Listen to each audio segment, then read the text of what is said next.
ఏం చేస్తున్నావు? ఇగో కారం మసాలా అన్నీ కలిపి నీకు ఇలా దోశ వేస్తున్నా చిటి తల్లి. ఇప్పుడు నువ్వేమన్నా చట్నీ కావాలి అంటుంది. చట్నీ లేకుండా ఇలా చాలా బాగుంటుంది.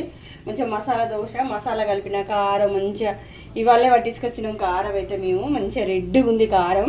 ఇక చిట్టి తల్లికి ఇష్టం ఇలా. ఇక నేనైతే ఇప్పుడు సాములు అయితే అది మన వాళ్ళైతే అక్కడ తినొచ్చారు. సాములు టెంపుల్లో అల్ప పెట్టారు ఈరోజు.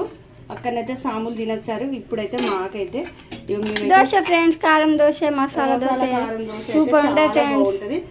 ఇక నేనైతే చిట్టి తల్లికి ఇలా చేసాను, బాగా ఇష్టం. అయితే ఇక చట్నీ చేయలేదు, చిట్టి తల్లి కోసం చట్నీ అయితే చేయలేదు ఫ్రెండ్స్.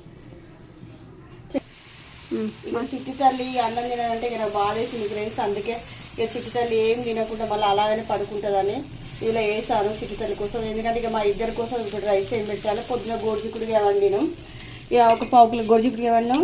ఒక గ్లాసు బియ్యం పెడితే ఎండాకాలం కదా ఫ్రెండ్స్. ఇక పప్పు చారులు ఉంటేనే తినబుద్ధి అవుతుంది ఇప్పుడైతే. ఎందుకంటే ఈరోజు చారు చేయలేదు ఒకే లేక, ఎందుకు అన్నం తినబుద్ధి అయితే లేదు.